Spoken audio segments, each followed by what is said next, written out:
Good morning, everybody. Welcome to 22 Panels, where my guest today has so many awards that I'm not even going to try to read them off, but we'll say he's got the Newbery and the Coretta Scott King for his wonderful, wonderful book, the first of the trilogy, New Kid, uh, Class Act, and School Trip, which I read all over the last 24 hours. Not for the first time, but again, because, I was nervous. Um, my friend Sarah from the Vernon Area Public Library is here again today. This is your second time on, isn't it, Sarah? You It came for is, somebody yeah. else. Yeah, for Um, Jeffrey Brown. Thanks for having me okay, back. that's right. And this is where I'll quickly plug. She has her own mini con happening at the library on November 16th. So anybody who happens to live near us, um, I have no idea if we have local listeners. Should go to Vernon Area Public Library on November 16th. Good morning, or well, for you, good afternoon, Jerry. How are you? I'm wonderful. So, here's the thing, and I let's get right into this. Um, Absolutely. so people don't realize that the internet, like how global it is. Yeah. So I see stuff all the time on like Facebook and Instagram, like, hey, stop by, or hey, we're doing this kind of like, okay, well, what state are you in? Right. You know, Oh, did I not say Illinois? Vernon Hills, Illinois, what state, what north time of zone. Like they'll Chicago. they'll ask Yeah. me if I wanted to do a Zoom, and I'm like, okay, well, what time zone? So I'm Right. thinking Eastern Standard, and they're thinking specific Pacific. Um, but yeah, the way that people can just join in globally, like I have to Yeah. do a Zoom coming up in Oman or something like that, which is near Dubai. Oh my Right. gosh. And it's like already tomorrow there, or Right. it's I had one in yesterday. London earlier this week. Yeah. Yeah. And so I think I have to do it at like 2 a.m. our time or 5 a.m. Oh, see, that's just rude. The host is the one that's supposed to stay up late. Yeah, but I think it's live for Oh, them, okay. so Gotcha. they can't have the kids drinking Red Bull and That's you fair. know That's fair. to keep them up, having an overnight at school, which actually would be kind of cool That'd be awesome. to have an overnight That would like totally pajama be a party. Not, story that you'd tell forever. That we yeah, I had an mean overnight not at school so we could get up and talk to Jerry Crack. We'd yeah, be I mean telling our not the grandkids about not the that. Red Bull stuff, but But yeah, they'd leave that out. the For slumber the sake party. of the teachers and librarians, please no Red Bull. Right. Yeah. Oh, that would be really cool. Yeah. So Well, anyway, that now you know how to promote your next book. Pitch the library slumber parties. oh, yeah. I will Zoom with you, but only at midnight your local time. Yeah. Okay, let's make it work. Sarah, I'll help staff yours if you do that. All right. I'll talk to our programmer. We All we do right, after Sarah, hours Sarah, get events. get it going. You'll be the test subject. Of course, she's with me in the central time zone, so it'll actually be you that has to stay up the latest. Well, we'll pick a time that's equally inconvenient. Okay. That's fair. I think that's fair. Yeah. Yeah. Yeah. We all must suffer I, for I our. work till like 2 or 3 in the morning anyway, so Okay, so you're a you night guys owl. could just keep me company while I am working. Yeah, see, I'm always down with that. Yeah. I always encourage, particularly the artists that are on the podcast. It's like, dude, if you need to draw and you're capable of drawing and talking, don't feel like I'm going to be offended. Oh, okay. You know, I actually, my friend, and here I am. I'm going to plug his book again. Jerry will plug many of your books, but I'm Okay. very excited. My friend Marcus Kwame Anderson has Big Jim and the White Boy coming out on Tuesday. I talked to him many times while he was drawing pages of that, and I am excited for it. So Sarah makes certain your By libraries one of my order it. best buddies, David F. David Walker. Walker. Yeah, I talked to them on Monday. Um, have you read it yet, Jerry? I have not. Oh, it's so good. Oh, It's really? so Good. good. Good. I call David all the time just to check in on him because Yeah, us artist type, right, you right. know. Yeah, Yeah. Hey, how the creative juice is flowing, because everything sets us off, and then you need your Right. solitude, and you don't need your solitude. You need to be around people, but you don't realize when you need people, and it's Well, a and cartooning has become more and more solitary. Like even I've learned that the bullpen days of Marvel, the bullpen was long gone. They just brought in their art once a week. And then once there were fax machines, they didn't even have to live near New York. And then now with the internet, I've had people who've made like multiple comics together speak to each other face to face for the first time on my show. oh yeah. They've done Yeah, everything by email before then. I worked in the comic art department with Jim Keefe, who does the Sally Forth comic strip, and he did the Flash Okay. comic strip. And so he was the colorist, and I was in charge of like fixing mistakes and co-editing and things like that for like Blondie and Beetle Hmm. Bailey and you know um Hagar and those kind of things. I would also write some of the brochure copy when we were launching new strips.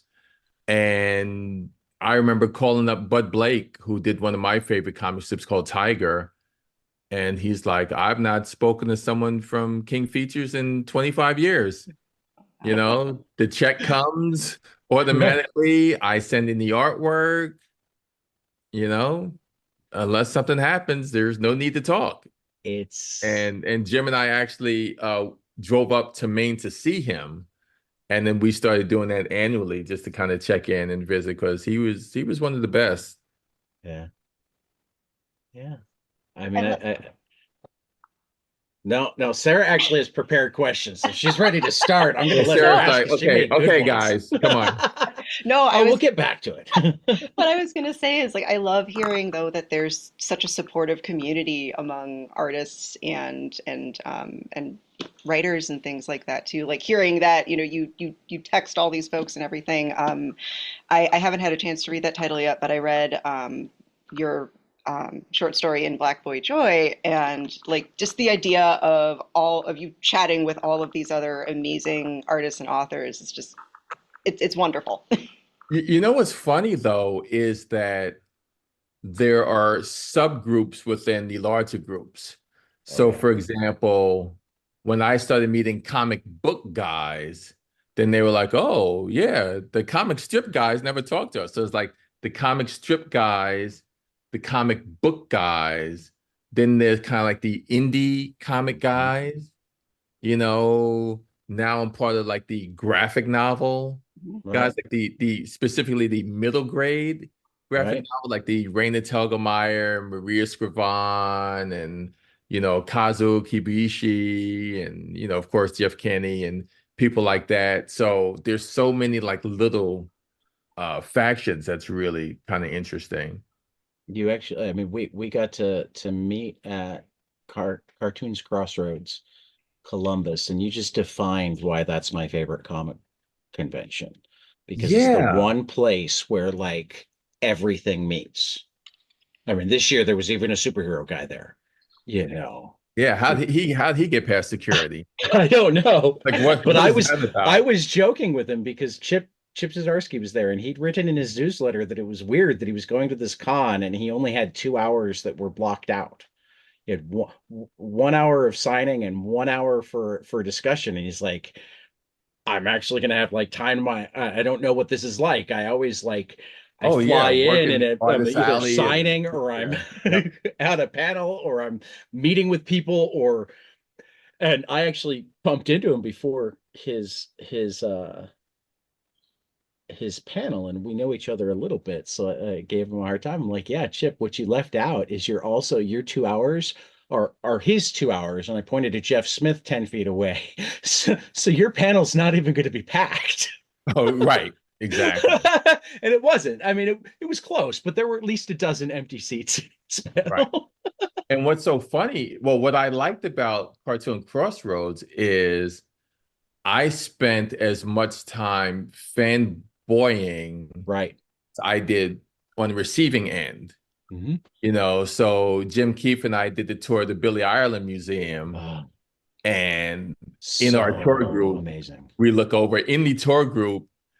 So they're showing like some Art Spiegelman originals. Yep. And Oh, then this guy starts talking. Well, when I did that, I'm like, oh, shoot, that's actually Sorry. Art Spiegelman in Sorry. our tour Yeah. group. Yeah. There were like wow. 10 of us, so there was Hmm. like me, Jim, his daughter, Art Spiegelman, Francois Moulet, and like, you know, maybe five other people. And that was our group. Did you manage to go early enough that was one of the artist only ones, or were you on one of the hourly ones on Friday or Saturday? It was a Friday one, but still it was only 10 of us. No, no, they limit them to 10 to 12, but the other five may have just been fans. Oh, yeah, yeah, I think they were. Because that's one of the things that I love about those is like for the most part, if the presenters or artists or whatnot need to go, they get put on the same list as the fans that Oh, sign right, up. right, So you do wind up having like almost every tour group winds up having two or three professionals and four or five right. fans. Well, they tell them ahead of time, like not to make direct eye contact with us and, you know, don't start any is, is that what conversation. I messed up at the bar? Yeah, yeah. No, at the bar it's fine, Okay. Which but is on the on the tour, schedule. I yeah. mean, I love CXC because this guy, I was telling Sarah off air that we met at Land Grant Brewery because you were handing out the Flash Gordon stickers. And the two guys that I was with who are not unknown in the indie comic world, it was Jonathan Bayless and Carl Krumholtz, um, were like, oh, is he doing the new Flash Gordon? I'm like, that's Jerry Kraft. They're like, that's I'm like he wrote New Kid. And they're like, what? I'm like, he sold more books than the rest of this room combined. And they're like, oh, let me look that up really quick. I'm like, Jonathan, you've got a 9-year-old. How is he not read? How is he not brought it home? He's like, we're gonna work on this. But then again, then I go over and I'm like, oh shoot, that's Brian Lee O'Malley. Right. Like, I need an intro. Yeah. And the funny thing is, it's like I knew the movie first, right? Okay. Mm. The Scott Pilgrim movie. So to think that 10 years ago or whenever, when I'm watching this movie with my sons, that one day we would be like peers or like peer adjacent. You know what I Right. mean? Right. And so my Art Spiegelman thing was really funny because when I was working at King Features, and this was like in 1994, Okay. just randomly, my friend who worked there that was in charge of PR was like, "Hey, do you want to do a radio interview?" And I was like, "Sure." It's like, "Okay, it'd be you and three other artists." I'm like, "Okay." So I get there. I think it was like WNYC in New York, Okay. and I get there, and there was Stan Mack, who I knew of because in New York, in the Village Voice, he did a thing called Stan Mack's Real Life Funnies. And Right. so I knew him. The other guy I did not know was Mark Allen Stamati, who did Washington Tunes for the Washington Post, and then some guy named Art Spiegelman, who I also did not know. Um, and then after, we had like a great talk. And then afterwards, he had his company send me Mouse, volumes one and Yeah. two. And I read it and I was like, oh, wow, like this guy is good. And then Yeah. as I read up on him, I'm like, oh, Wacky Packages, which I still have mine, the originals Yeah. and Mm. all that stuff, and didn't realize like who he was when I was chatting with him. Um, One of so my things that I don't like to like, well, obviously I'm willing to say it, but it's like one of those things that I'm ashamed to say that I didn't learn until I was doing this podcast is, oh, those cool cards that have art on them. are also often done by like artists that I love from comics. It's one of the ways that they pay the bills. Because unfortunately, they almost or often get paid almost as much for a single trading card as they do for a page of a comic, which just makes me Wow. sad. Yeah. Or No, like it two or is. three trading cards will be the page of a comic, and they don't have to think about storytelling and they don't have to think about layout. They're just doing, Right. they can knock out two or three of them in a day. Oh my Oh, goodness. wow. So this is the picture, which For obviously, those not lucky enough to be able to see the picture he's showing us, he is showing us his old filming camera. People who don't know should go read his books. They talk about them. yeah.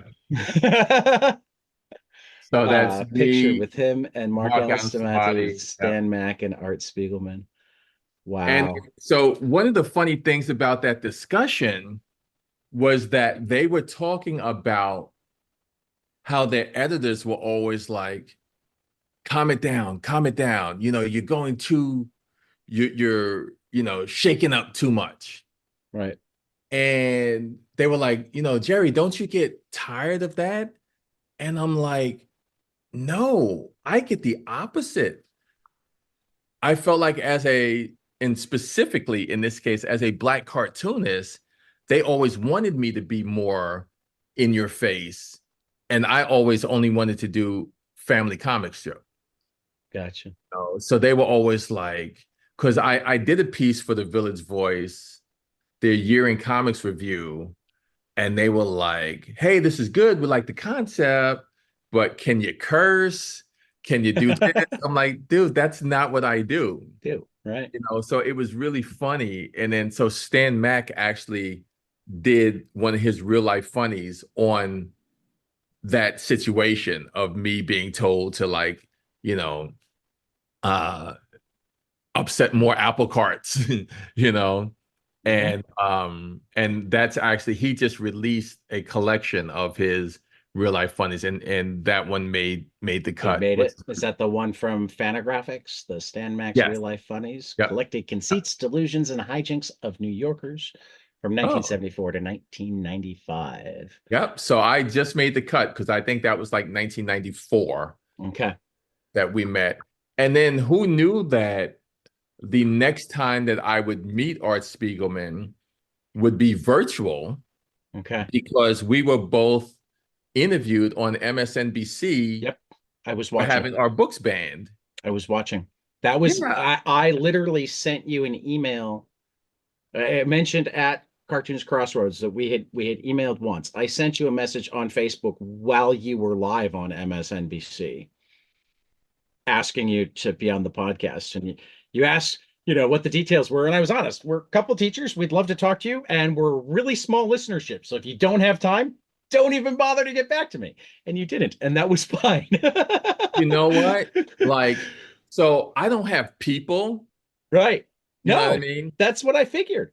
Yeah, I I think have, I read it to Sarah before. I put in the email. I'm like just happy that you responded at all. Don't even worry about it. yeah, I don't have people. So Right. it's weird. Like I get these emails and it's like, hey, if you could pass on to Mr. Kraft, that blah, blah. I'm like, yeah, this is him. That I was pretty certain was true. I addressed you as Jerry. Yeah. So, I read everything from I love your book, can you be on my podcast to I'm gonna kill you That to was not me. yeah, yeah. And Sarah, was it you? I say nor me, no. Okay, okay. You were a little Little too quiet there for a second. yeah, a little too quiet. Um, so yeah, so then I'm on with Art Spiegelman on Ben Books on like Right. national television. Yeah. And I'm like, Mouse about the atrocities of the Holocaust and New Kid about a black kid going to private school. Like it didn't seem like I belonged on that segment with him, but nonetheless, But you I did did. it. You're selling yourself short, sir. Yeah, no, you Well, did. I mean, I, I teach at one of the most prestigious public schools in the country. So I can relate to a lot of the private school stuff that you're relating, and like I know how much your books, how much Jason Reynolds' books, how much Nick Stone's books mean to my students of color. Hmm. And I know exactly why they're on lists that people don't want read. It has so much less to do with the kids feeling uncomfortable and so much more to do with the uncomfortable questions they're going to take home. Right. But again, to work my whole life of being the clean family guy, Right. you know what I mean? Like I didn't make a living being that guy that's going to push buttons. That's what I'm Right. saying, you know. Um, and even like the difference between Mama's Boys, A New Kid, and say Boondocks, Yeah. or Doonesbury, or Right. Malice Fillmore, where they were like, we're going to get you to have conversations about what we're talking about, and what we're putting out there. Um, and so that's what I mean, where it still is hard to wrap my head around that I am that guy to some Right. people. No, I mean, and that makes sense to me, but honestly, um, I mean, I grew up a white male of privilege, so having lived around the white males of privilege, you and Raina Telgemeier are scarier because you're not trying to push an agenda, because you're just telling really relatable stories, you know, that because they can't go, oh, well, he said this terrible thing. Like if they have to justify it based on the merits, they can't justify why their kid shouldn't read New Kid.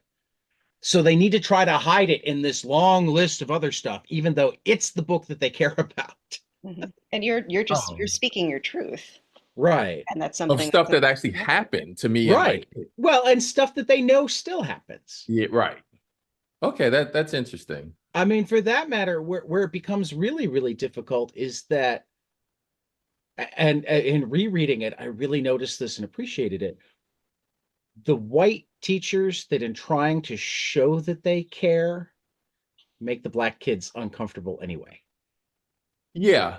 The ones So, that go like too far, or but or here's the thing that when they're talking about my agenda, and I must suffer from some mental illness to think that I need to indoctrinate an entire generation of kids.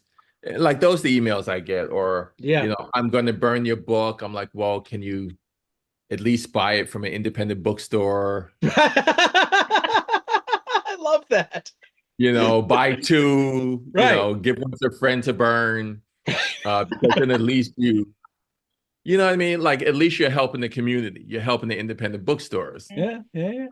I mean, this Um, sounds like there was I forget which state it was that like the same person checked out and burned like 7 copies of Genderqueer, not aware that like the library was going to replace it. So they were just juicing right. the sales. Yeah, exactly. Oh, when I did the Zoom with Art Spiegelman, Mouse 1 and 2 were the number one Yep. and number two uh most popular books on Amazon, not graphic novels, not whatever. Right.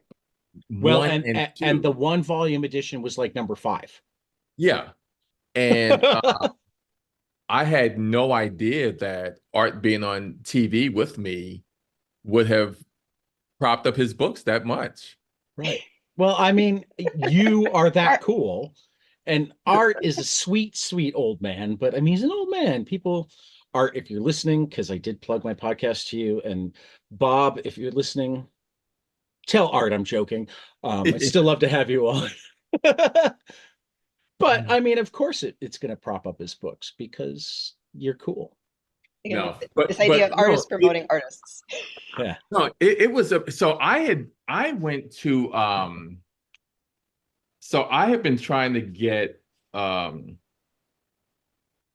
my book signed for like 30 years, you know. And so finally Oh, Oh, yay. Oh wow. my gosh. I finally got it signed At in 60? person, which was the coolest thing. Yeah. And so in Orlando, where I live, I paid to see a in conversation. It was Art Spiegelman and Neil Gaiman, Oh, very Ooh. nice. and it was just like being in their living room. And I was trying to get in there to meet them, but even dropping my own name meant did absolutely nothing, you know. That's sad, Yeah, it was very sad. So, but then it was sold out and I couldn't even get in. right? And I posted online, and then there was some librarian was going with her family and she had like an extra ticket. Right. It's like, hey, That you took want you to come with. with us? I'm like, yeah.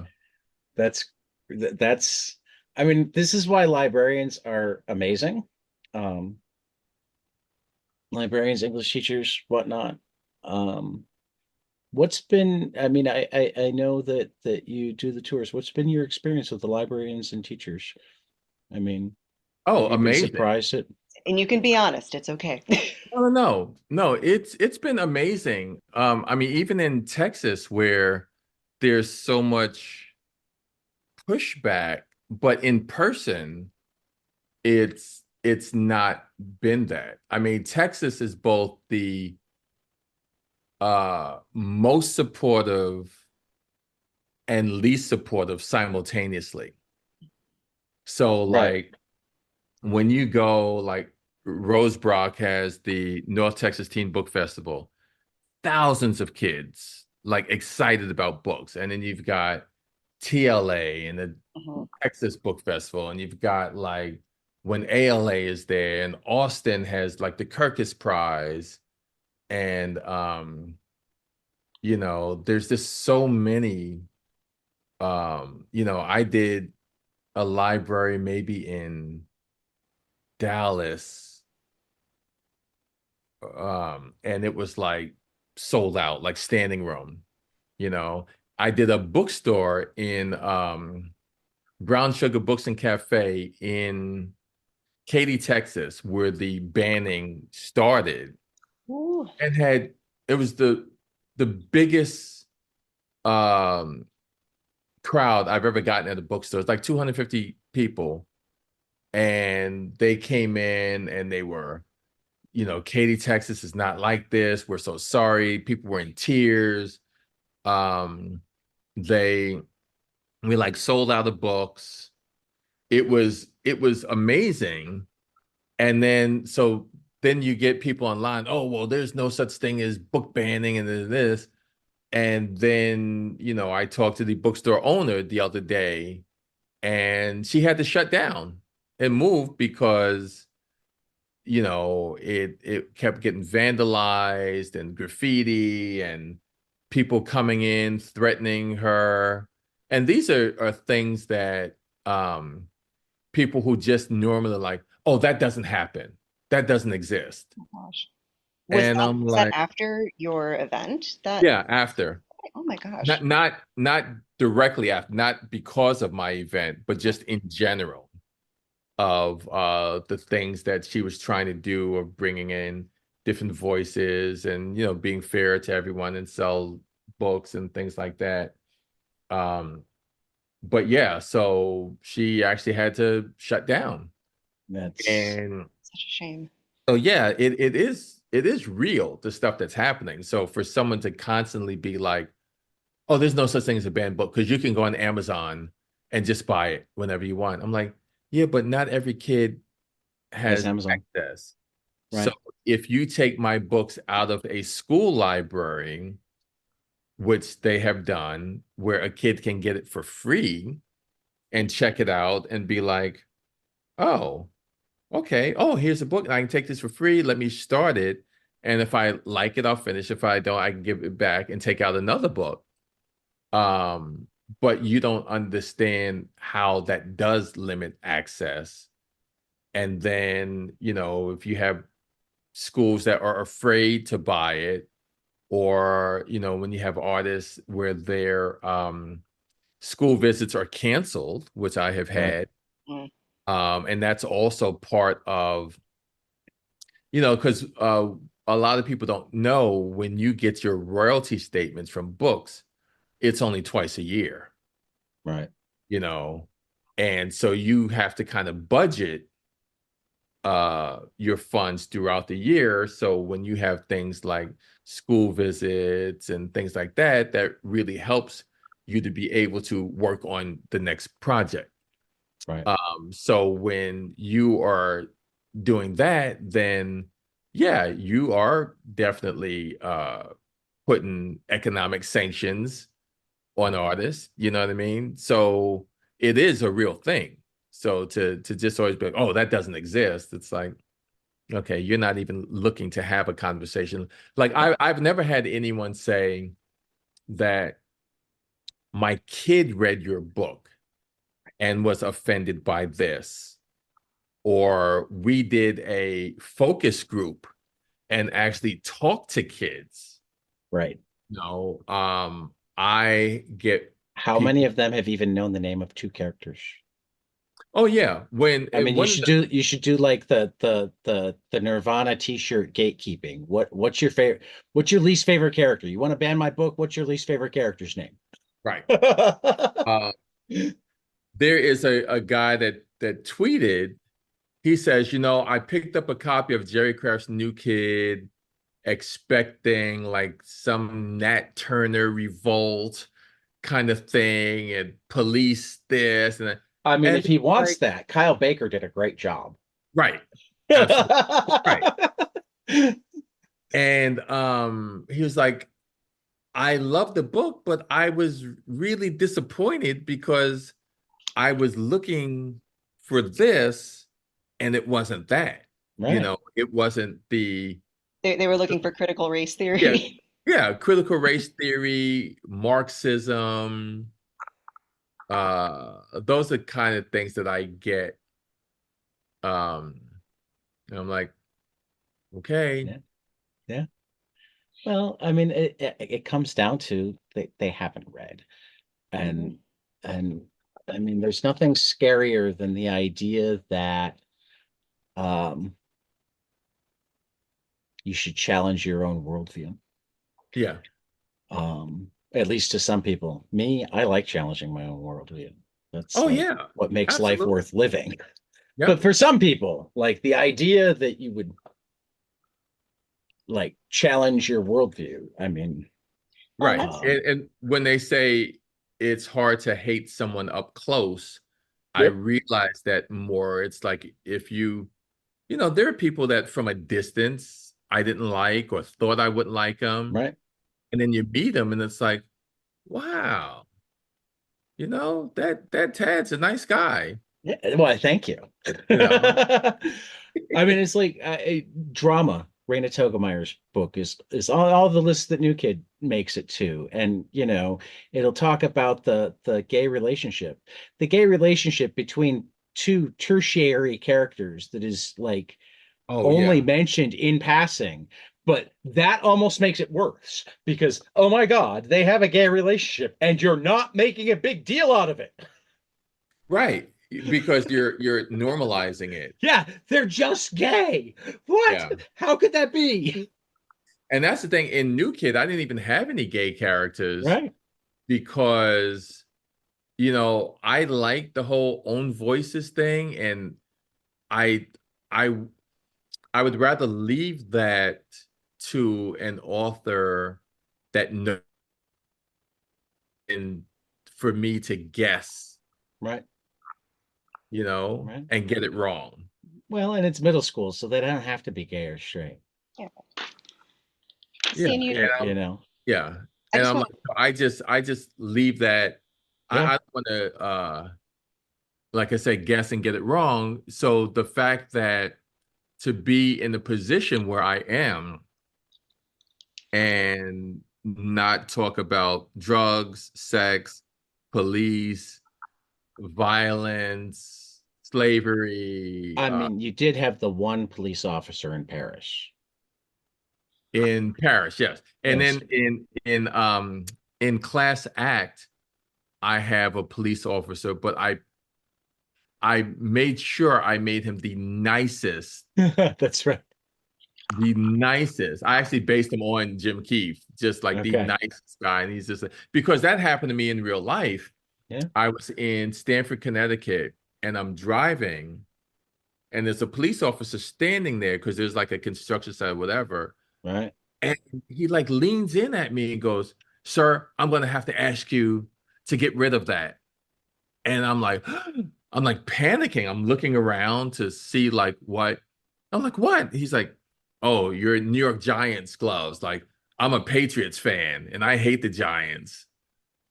And Okay. and here I am about to like floor it and like drive through the traffic light, you know, and just like I'm like, you can't joke with me like I mean, no, I mean, as soon as you said Connecticut, I had to look up where Doug Blandville lives, and he's in West Hartford, not Stanford. But like, he was arrested for shoveling his own driveway. yeah. A Major League Baseball player, contributor to the Atlantic, New York Times, etc., arrested for shoveling his own driveway. Hmm. Yeah, Um, I'm looking at that scene right now in Class yeah, Act, and I remember reading it and just being so scared for Jordan yeah, and his dad, and his dad asking, "Do I have your permission to reach into my glove compartment, officer? Now, do I have right, permission to reach into my pocket?" Like right, that setup was just so it was so stressful. And then there's the page turn with the joke revealing, like, "Oh, yeah, you got to get rid of that Giants cup because I'm a Pats fan," sort of a thing. Yeah. right, And right, what I love is that how you really trust your readers. You really trust the kids to be able to handle big topics like this and still also handle them with a little bit of grace, a little bit of levity, and things like that. It's just I'm Yeah. I so impressed just with wanted to that. show that not every situation is real, but that doesn't mean that the fear is not real. right. You know, Sarah, if you're, closing up after our, pajama party book fair with book talk with Jerry Craft, um, I don't have the same fear of walking to the parking lot to get my car as you might, you know? Yeah. Um, so I can't tell you, oh, it doesn't exist. Like you can't be scared. You know what I mean? Mhm. Because we come at it from two different things. And one of the things I try to do with my work is to have someone that never thinks empathetically to be like, oh, wow, that's not a thing for me, but Right. I see where that could be a thing for some people. And that's No, it. yeah. I think So, that also makes Andy an important character. Um, because again, as the privileged white guy, I can see how somebody could read him as, oh, he's just being a card, he's not that bad a guy, whatever. And maybe in some circumstances he's not. And I think you made that argument a little bit with Colin and New Kid. Um, but at the same time, if you're the butt of his humor, it sucks. right. Yeah. If you're that kid walking in the cafeteria and you're already shy and dealing with your own stuff, Right, and someone decides that they're going to trip you, right, and now you fall and there's 200 kids laughing at you, just imagine being that kid, right. and I just try to build up those kind of things. And it's so funny. One of my highest rewards from doing this series is when I go and I visit schools and they'll be like, oh my goodness, Mr. Kraft, Sarah over there, she is Alexandra. She doesn't have a sock puppet, but everything else, she's Alexandra. But they Right, love her, right. because they love Alexandra. And I'm like, wow. you have actually given someone more grace because you love my character. And because you love my character, you're extending that to this kid who might have just been the awkward, shy girl that people ostracize. And now you're giving her a chance. And then even in one, I went and they're like, hey, you see David over there? Yeah, they're like, yeah, he's Andy. And even the funniest thing, the kid was like, yeah, I kind of am. But there was like some self-realization there, Yeah. like he didn't say it proudly, like, yeah, I am. Right. Yeah, I realize I could be offensive sometimes. So like I'm working on it. And I just those are like the highest compliments. Well, Um, and that he didn't get defensive about it either really speaks a lot to your work too, Well, I because mean, that's just clearly because Jerry's the scariest guy I've ever seen. I mean, you don't talk back to Jerry. but like it's just so Everybody should know I was joking and Jerry laughed. it's just so it's so when you realize um what you can do and so one of the things is I always say, like when I was coming up, most of the books were, they were slavery, civil rights. And how many stories have you seen where there's a black man in prison for a crime he didn't commit, and Right. he's been in prison for 50 years, and then now this young hotshot lawyer is going to come and get him out now. So it's a Almost always happy a white ending. lawyer. Right. Now, right. There was the Michael B. Jordan one where I think he got Jamie Foxx out. But for the most right, Matthew McConaughey is going to come and save it's the usually day. Matthew McConaughey. He made his whole career on that, starting back with the Time to Kill, the no, Grisham. no, Oh, no. earlier than What was that. the ship one? Oh, was Uh he in Amistad too? we'll look that up. Yeah. Don't call me if I'm wrong. Well, But and so and I don't know for always certain that Matthew McConaughey is not a good guy. So we're really talking about the people making the movies. I don't right, want the to. type of movie that gets Right. made over and over again. Right. But then what you don't, so there's like 2 hours of like torture, and then the last 15 minutes, you're free. But then it's like, dude, you are 82 years old. Like, what are you going to do now? Right. So I always liken it to Sarah, if the only books that you had as a little girl growing up were like Handmaid's Tale. Not that it's not brilliantly written, not that it's not a good book, not that it's not all this, but like if that's, you had no Raina Telgemeier book, like it was just to that level. Um, so the fact that nobody was thinking what those books constantly did to a kid like me and shut me down where I didn't even want to read books and didn't think I could write books because I didn't want to read books. Right. you know so to have a dog man or a wimpy kid for some kids, and then to see yourself in Raina's books or my books, um Jason Reynolds, Kwame Alexander, well, not so much Kwame, but no, but you know what I mean, yeah. like it is such a powerful thing, and that's where the whole banning, like you said, that's where the whole banning comes in. And this idea that since some work is being made on this, but this idea that you can't trust mainstream audiences to relate to books with BIPOC characters or queer characters because, they just won't understand it. When publishers have been demanding that, BIPOC folks and queer folks identify with these, straight white male protagonists and things like that, Right.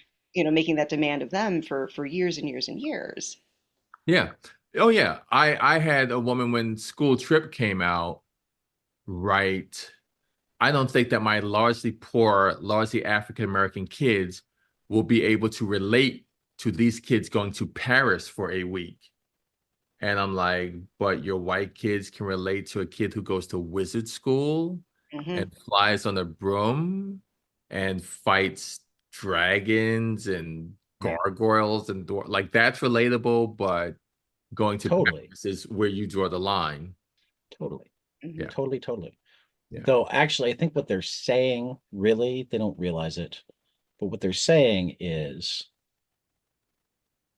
BIPOC people, non-straight people are way smarter and more empathetic, and therefore they can handle not having it written down to them. Whereas white males were just dumb. I mean, I related more to the Partridge Family and Brady Bunch than I did to Good Times. Yeah, That wasn't my life, right. so I always had to, and I wasn't really around white kids until I went to high school, and that's what New Kid is based on.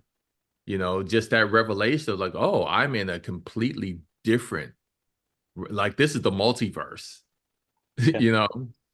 Um, but the things that the critics don't talk about is the humor in the book, the kindness, Which they should, and because Jordan and Drew are hilarious. It's funny as all get out. I love it. Jordan's the kindest character in all of literature. I think, Sarah, you've probably read more than me. Can you think of anybody kinder? And just like you're able to, like, you're really rooting for all of the Right. kids that you meet Even Andy sometimes. sometimes. yeah, I give Andy a little redemption in the last Yeah, one, yeah, a Mhm. little bit. you know. But yeah, and then the other thing, so not only the humor, but they don't realize that the most intense interactions are amongst African American kids Right, themselves. So when you see the very first thing that you see in New Kid is DeAndre picking on Maury, right, you know?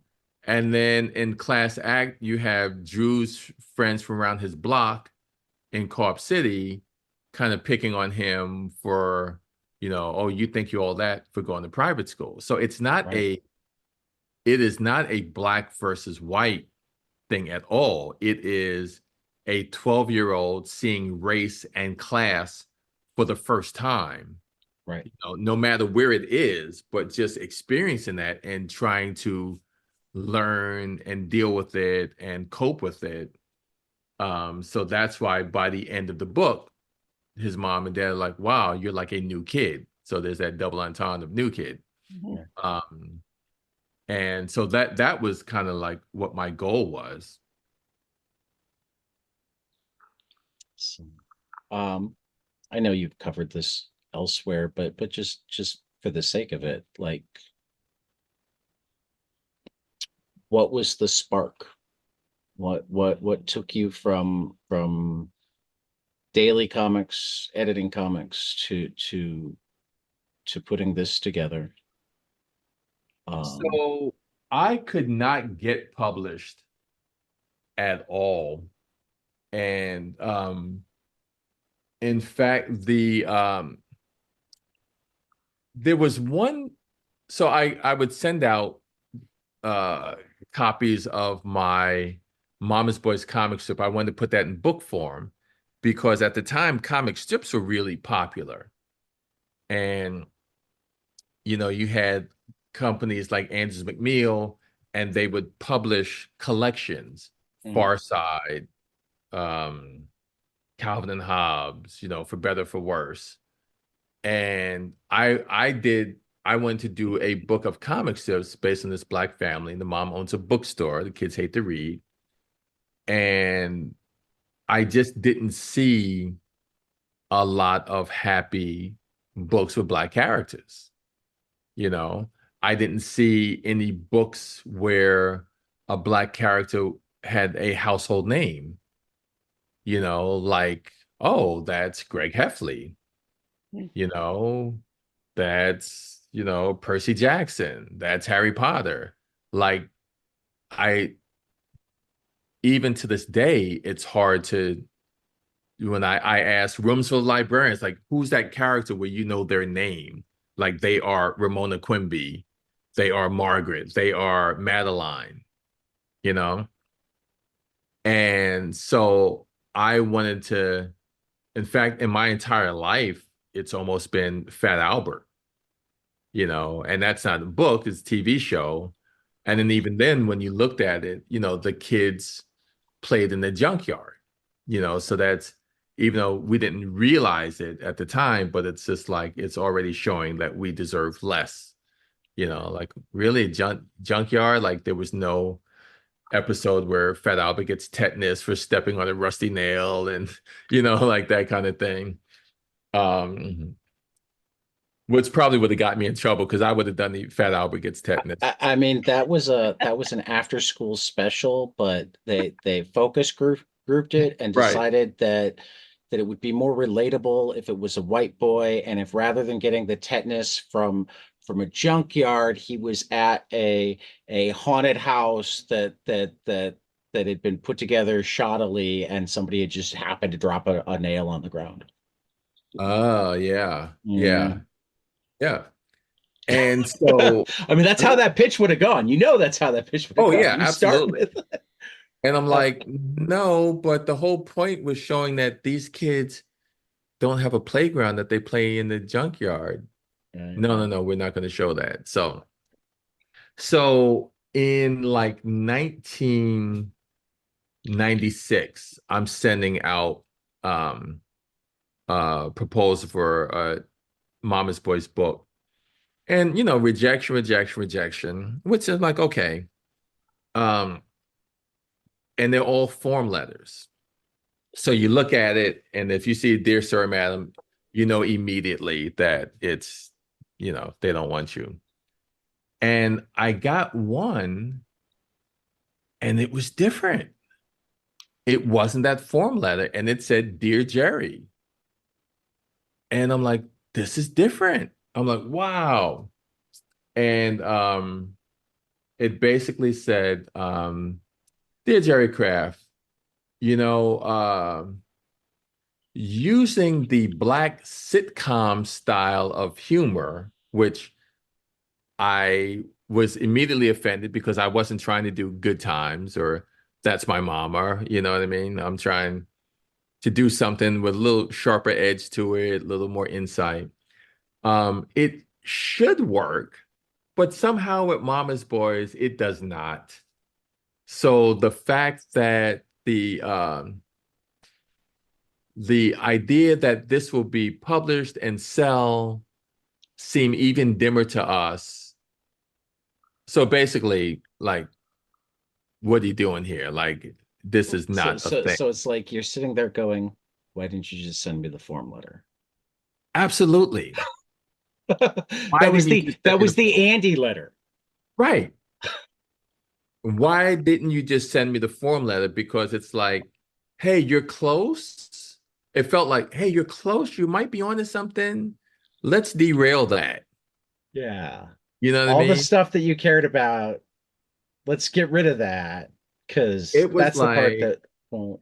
It doesn't fit into what we think stories about Black families need to be. yeah. And I'm like, was it just me that didn't get the form letter? You know? Um, and so it was then and there that I was like, you know what? I am never going to get published because I refuse to do the slavery books. I don't want to do historical fiction. I don't want to do You didn't want to write about South Uptown? right. I didn't want to do the mean streets of South Uptown, which is a gritty urban portrayal of the grit of today's urban grittiness.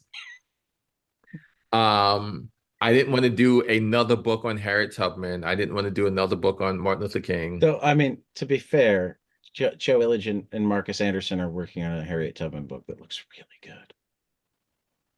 So it's allowed, but you shouldn't have to do Right. That's what I'm saying. I it. should, because Right. at the end of the day, in my opinion, will a kid want to grow up to be like Jordan or Tristan Strong? Uh, like you're not going to aspire to be Harriet Tubman. Hopefully. You know what I mean? Now, the heroicism, Right. yes, but I just think that we need more contemporary icons. You know what I mean? Absolutely. This is just like I'm a special ed teacher, so I go across all subjects. So I have a strong affinity for history as well. I want kids to have contemporary icons, and I want kids to learn from the past. Um, so yeah, that's just Right, but how many children's books do white kids have to read about Thomas Jefferson? Or why well, do see, why that's do our my other books? thing is I don't want the black kids to read about Harriet Tubman, and the black kids can read about Harriet Tubman. I want the white kids reading about Harriet Tubman and Right, less Thomas Jefferson. right. But what I'm saying is the black book shouldn't always feel like homework. Oh, absolutely. Mhm. But that's why you make comics, Right. or at least why I think we should be teaching with comics way more than we do, so that stuff doesn't feel as much like homework. Right. So I wanted a book that a kid would read on their own. So I have kids that are like, this is the book of my childhood and I've read it 10 times on my own. Or there was a kid in Buffalo and their teachers were like, this kid never read anything. He read New Kid, loved it so much, he started a book club. Yeah. So I have teachers coming to me like these Dr. Phil moments, just like Hmm. crying and hugging. Right. And again, Only it's not, real because Dr. Phil's a little bit out there. yeah. He gets So crying and yeah, hugging, but I don't know how genuine they are. right, right, exactly. How does that feel though when someone comes up to you with a story like that though? Because I've seen kids like that. I've worked with kids like that where there's just this home run book that either they see themselves in or something resonates really well with them and it just opens up this whole world for them. Like how does Oh, it feel knowing you impact kids and then even, their teachers and librarians like that too? oh no, I've definitely had to hold back some tears hearing some of these stories. And also, that's also why the book banning thing doesn't bother me as much because I know for every one that's telling me that they're going to burn my book, there's maybe 1,000 that are like, wow, this book, I just love this book, you know? One of my coworkers runs a book club for junior high and middle school students, and it was Banned Books Week a couple of weeks ago. And so for September, she was talking with this group of kids, saying, like, how do you feel about all this? Do you know about Banned Books Week? Things like that. And like by and large, what Becca told me was that these kids could not wrap their brains around why people would want to keep them from reading things in the sense that aren't there other things that we need to be worrying about other than what book I'm reading? Why are people so up in arms about this? And it's nice to it was nice to hear the kids kind of saying like, no, like I'm gonna read what I want Right. and you know, all that. But Right. Like their parents are like, put that new kid down and go on TikTok or something. I think I Says think Spend no your time parent ever. wisely. I think one of the students said like, don't aren't people worried about climate change? Like, why do they care what I have checked out on my library card? Oh yeah, yeah, right. As Yes, I was battling a hurricane and tornadoes yes, and yes, Yeah. all that yes, stuff, yes. but Welcome to the United States, where we don't have too many guns. We have perfect health care. now you're really gonna get me There's in trouble. no such thing as climate change. But man, people need to stop reading about Jordan Banks. It's just Right. sending this country to hell in a handbasket. Yep. Thank Now you so much, Jerry That Drew Craft. kid's pretty cool. Yeah. But you know what I mean? So now, so I want to backtrack a minute. So again, there's nothing wrong with a book on Harriet Tubman. Right. And I'm not saying that there shouldn't be. I'm just saying that in my lifetime, it's been disproportionate, Yeah, you know. absolutely. And Absolutely. if you have a kid like me who did not like to read books, I identified more with Peter Parker Right. than with Frederick Douglass because I was a kid, Right. you know. Um, what I'm saying is Though Walker did a great Frederick Douglass book too. yes, and Black Panther Party. Yep, that was also with Marcus Kwame Anderson. That David Walker is going places. He's got that. See, this is why you don't need to do the history thing. Marcus and David have it covered. Right, Right, exactly. right. So then you've got Jamar Nicholas doing the Leon books. So hold on.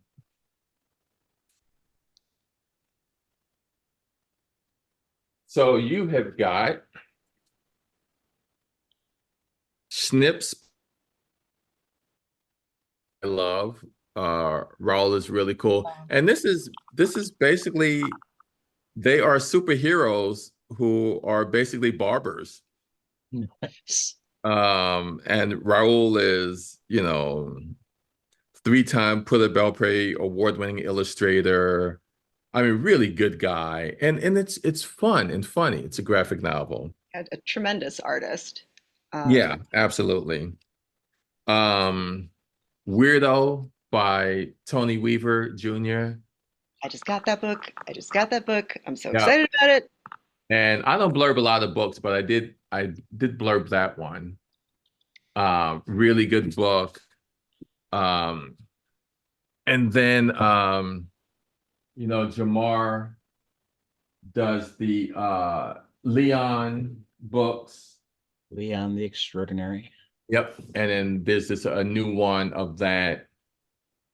Eric Vasquez, one of my favorite picture books ever, is called Octopus Stew. And that's Mm, just a kid using his imagination. Um, King of Kindergarten, which is Derek Barnes. Tori Maldonado does some good book, and Tori has a good thing because he writes short books. He's not writing the 300-page epics. He's an author that I would have. Those would have been my first books as a teenager that I read on my own. Like Hands is one of his newer ones. Um, Tight and Foot Lane and some of his other books too. yep. And and of course Kwame Alexander, Jason Reynolds. Black Boy Joy was a great book for me to be in. And then longer ones, um, Justin Reynolds is one of my favorites. He did It's the End of the World and I'm in my underwear. You know what I mean? It's just Yes. like you can be silly because even the movies, for the most part, are the mean streets of South Uptown, and you just, even as an adult, you don't get to relax. I had a woman recently, like an English professor, and she said she started reading School Trip. That was the first one she had read. And she immediately read the first two chapters and then went to the end and read the last two chapters to make sure that all the kids were still alive and doing okay. So there's a trauma that I think that we have that we don't even realize that Yeah. we have. So that was why, like after giving up on the idea of being traditionally published in 1997, I published my first book, self-published, and that's Mama's Boys as American as Sweet Potato Pie. And it was just basically a collection of comic strips. Um, and then I did a second one. And then when graphic novels started being more of a thing, I did Mama's Boys, the Big Picture as more of a continuity story as opposed to just individual strips. And then I turned that into a graphic novel, a 96-page graphic novel, because by this point, I had gotten some feedback. And it's like, hey, they gave me a copy of Smile by Raina Telgemeier. And I was like, can you do something like this? And I was like, I don't know. That's a lot of work. 250 pages, like 5, 6 panels on every page. And I'm like, okay, let's see this. That is like thousands of drawings, you know what I mean? And so what I ended up doing was a 96-page Mama's Boys graphic novel. And then I was happy with that. And then I was like, okay, I think I can tackle something like New Kid. So how do you work? Do you script first? Do you thumbnail first? Do you I work do traditionally, whatever digitally? I do whatever is comfortable at the time. Okay. And so for example, with Class Act and then the new series that I'm working on, which I can't tell you about, Can't tell us about yet. not yet. But I do a 3-ring binder, Okay. on paper because I want to get the page count down and I like to sketch it immediately and that kind of stuff. Whereas School Trip, I wrote as a um I wrote as a script because I wanted to make sure that I answered everybody's questions, right? Because even though my friends always say, don't go on Goodreads, I go on Goodreads and I Okay. read I read every review. Okay. And the 1-star reviews I kind of throw away because that's like you knew going in you weren't gonna like this book. It's like you're a vegetarian, so you're gonna go to a steakhouse. You already know there's nothing for you. You just want to be angry. I almost never give a one-star review. The only time I will ever give a one-star review is when I was seriously, seriously excited to read something and I couldn't finish it. And even then, Oh, half the time I don't even review it. yeah, right. Yeah, the 1-star. I mean, I got a 1-star on Amazon because the Amazon guy threw my book in a puddle. Right. So when Yeah, he that's got always the, great, isn't it? I'm like, so you bring down my thing as an Rating. author, my Right. rate, because you're Amazon guy, you know. Yeah. Um, but 3-star ones a lot of times have a lot of insight because they have something to say. Right. The 5-star ones are my fans, like, oh my God, Jerry Craft does it again. And of course, every author wants to hear that, right? But a 3-star would be like, well, I really thought that we were going to learn if Jordan's going to art school. We were going to learn if this happened. We were going to learn if that happened. So when I wrote School Trip, I did it as in script form to make sure that I answered everyone's question. The Okay. And of course, created some new ones because now I want to know if Ramon goes to prom. Yeah, see. But Oh, now the that's whole thing was then when I put it into page form, it was too long. It was like 50 pages too long. So then I had to go back and cut stuff. But so basically I do So whatever. that's why we didn't get the crepes recipe. Yeah, see. Yeah. Would you And ever consider doing for like an anniversary edition? Like here are the cutscenes from School Trip. Here are the cutscenes from New Kids that didn't make, the original publishing. Because I would be fascinated to know what these I cutscenes would sound like. totally read 50 more pages of any one of your books. Not See, not to, I not to might give you even more work. no, you know why? Because there are there's so many Easter eggs. So I did want to do like an Easter egg reveal and like the story behind it. I don't know how,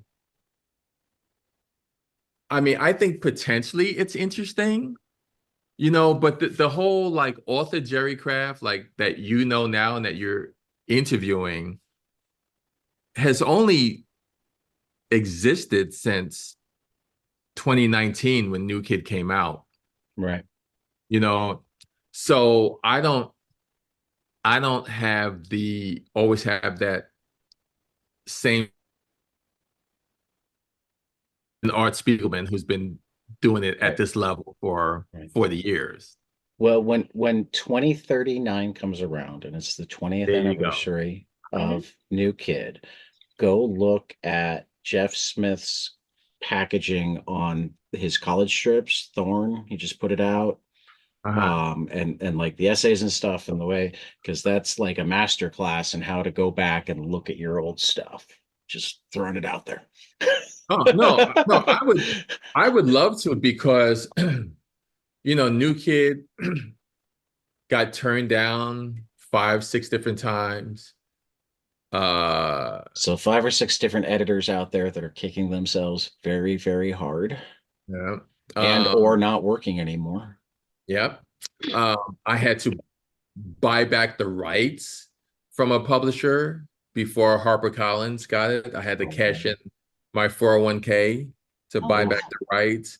So there's a lot of behind the scenes stuff that I think would be kind of interesting, as Yeah. well as, what's so funny is a lot of, I see different curriculums using the books and people writing their thoughts, but nobody ever asked me if it's right or what my intent was, you know. And it's so funny, like remember when Get Out came out, the Jordan Peele movie, and he did a thing on YouTube where he was talking about he addressed everyone's questions and concerns, and no, not even that. It was more like people saying, "Oh, when she was eating the Fruit Loops, she had the colored Fruit Loops aside from the white milk." And that was showing, and he was like, "No, I didn't. That's not what I did." You know? So um like on this one in after the fight scene, the little pushing match Right. between Hmm. Andy and Drew, and New Kid is like page 202.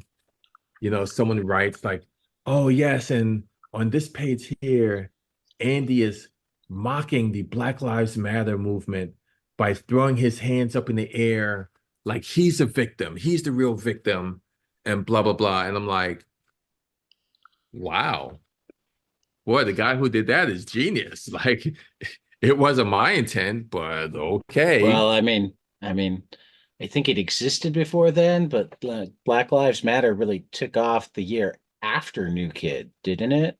Yeah, So you right. would have been having to predict it 2 years in advance to have drawn it. Yeah. So you got any winning lottery numbers for us? Yeah, and also there are people. that accuse me of being heavy-handed because Andy is wearing a MAGA hat. But again, I started doing New Kid in 2014, Hmm. Right. and this is way before MAGA. So his hat just happens to be red Mhm. because, Yeah, red is see, a I live, and maybe it's because I've lived my life in baseball caps, and many of them are red. Cincinnati Reds, Philadelphia Phillies. right Um, St. Louis Cardinals. I hate the Cardinals. Okay. I'm a Cubs fan. You're talking to a couple We could go Chicagoans back here. and cut that part out. All the other Yeah. stuff is fine, but the one time I mentioned St. Louis Cardinals, you go and cut that out. That's But go ahead. I have good friends who are Cardinals fans, so I'm not going to cut it out, but I wouldn't Okay. be caught dead in a Cardinals cap. Okay. Um, So until you said that, I mean, despite the fact that I mean, Sarah's in Lake County with me too. We're a very purple county and like purple in like the extremes. We've got some really, really liberal people, and we've got some really, really MAGA people, sometimes living next door to each other. It's funny when you like drive down the road and you see their signs get bigger the closer to the election comes because So what's so funny is it sounds like you said we have really, really liberal people and we have some really, really manga people. So I'm thinking of well, we've got some of them too. all these signs of But like those are the cool ones. Akira and Demon Slayer. I'm like, wow, Yeah, that I would love that. maybe. I would love that. yeah, I would hang out with those folks. I would too. But until you said that, I had never thought of Andy's cap as a MAGA cap. It I just thought of it as a red cap. it's amazing Again, what when people bring to like when people are sitting Right. down and reading your stories that their own, beliefs and things, yes, what they bring to it. Yeah. right. Because so I did an NPR piece, which is really pretty good because they actually interviewed the woman who started the whole book banning in Katy, Texas. I listened to that. That was wild. That NPR Yeah, interview. right. And the best thing that they ever did was interview her. They almost didn't need to interview me because the moderator, who's usually trying to, be in the middle, was like, wait, what? No, that's not even in the book. That's not Right. real life. That didn't Right. happen. Right. He's like, uh, white people call the police on the black characters in the book 5 times alone, and that's just in the first chapter. I'm like, that doesn't happen, Right. you know? Are we But it was reading the this same weird, book? but yeah, but nobody actually, She was reading Barry Raff's New Kid. right. It's I the don't know, knockoff version that you can get at Dollar Tree, right. Or off of Timu? right. And it was just weird to Yeah, hear that personally. Like you see it on TV, right. but to hear something that was just literally made up. Right. Um, Well, I mean, I think this is where Kamala's current big push is she doesn't do an interview where she doesn't encourage people to find and watch footage of Trump rallies. She's like, he's not doing interviews, so go watch, go see him. yeah, like now there are things, so my Easter eggs, because like I said, it started for me when somebody gave me a copy of Smile by Raina Yep. Telgemeier. So right now, there's not a plan for New Kid 4, although it would be hard for me not to do one at some point because, you know, initially my publisher was like, well, we don't want to have series fatigue. I'm like, yeah, because kids are really sick of Dog Man and Wimpy One Kid. Piece. I'm, Yeah, I'm looking One at all that Piece. your I'm looking at all your copies of Wimpy Kid right behind you. Oh Yeah. yeah. Yeah. And that's just one year of Wimpy Kid. Yeah, no, our weekly episode, and we've decided not to even have it be the main focus right now because like we can't, but we're racing our way through One Piece because there's only 100 some odd volumes of that. And Right. the new one just it sold terribly, didn't it? I mean, Oh yeah, that's yeah. they were almost like, why did we print this? We could recycle the paper and get paid more. They have to actually give out stuff to get people to buy it. So now I think Right, the new right. one is Here's your one piece and here's your $5. I think the new one is two piece with a biscuit. I'd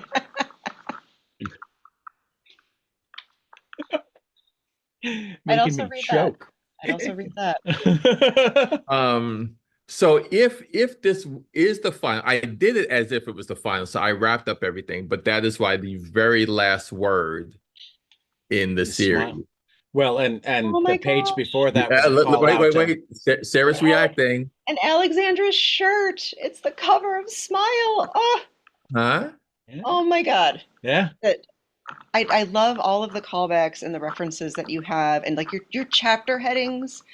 for New Kid and Class Act are just so good. Like I think my favorite, I don't even know what my favorite one was, because you Well, do one that references Captain Underpants right. and one that references Hey Kiddo, and just it's also just So here's the thing with that. Jared Koshaska actually gave me his actual background.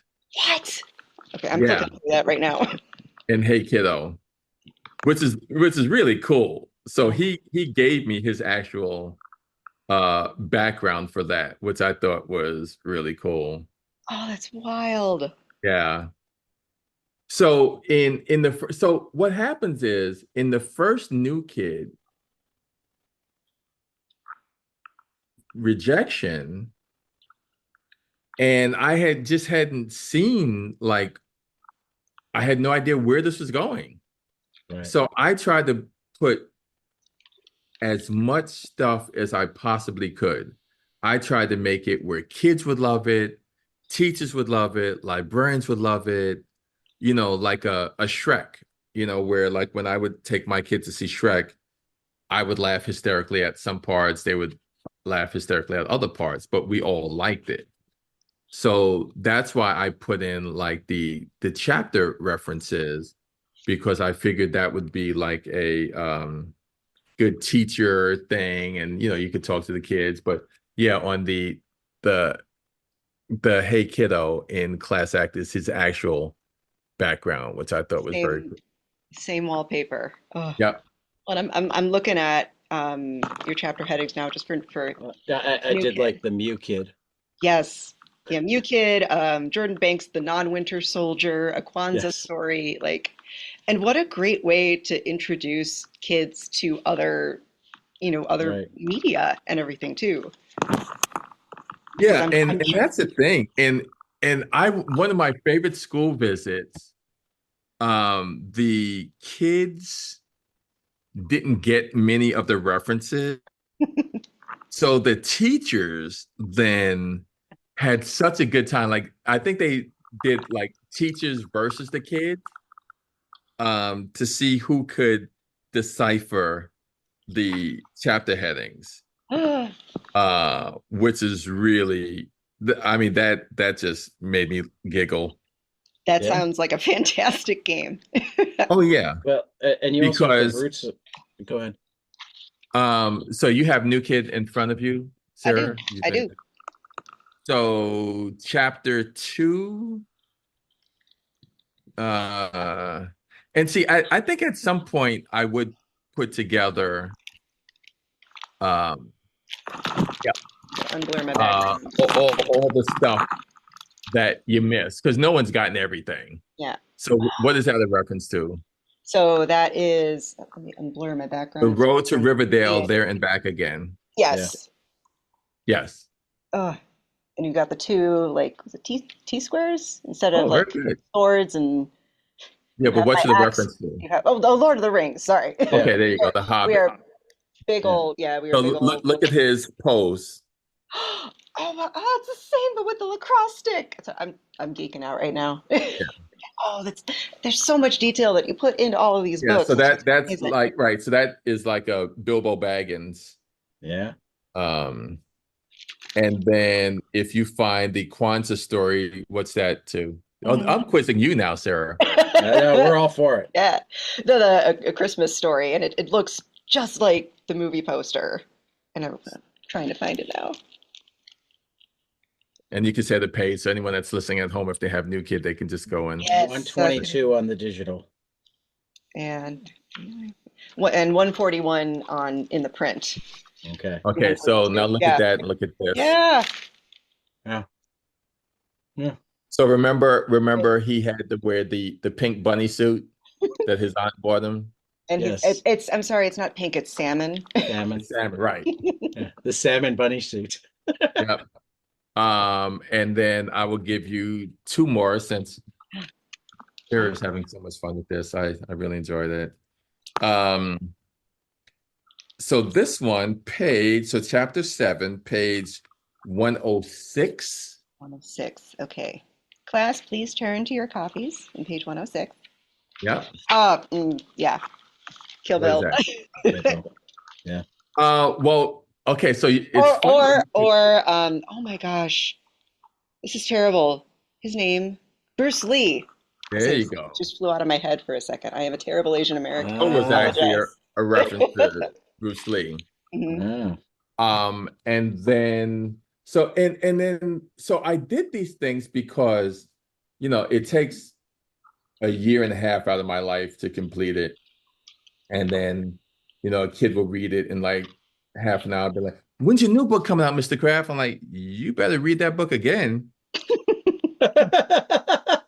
and Oh, then I reference the other books. Like I reference New Kid and School Trip. I mhm. reference, like all those kind of things, just so that you can read them almost like one big book, you yeah. know.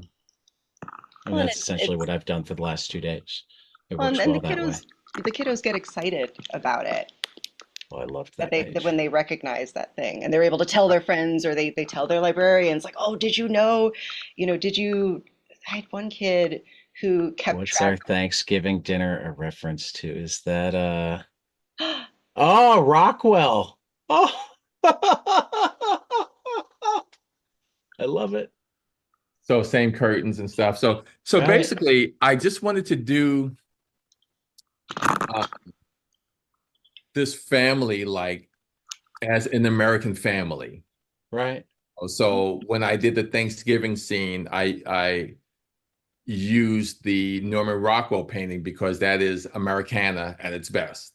I mean, Right. that's the classic symbol, and you don't always see us classically portrayed in Right. American lifestyle.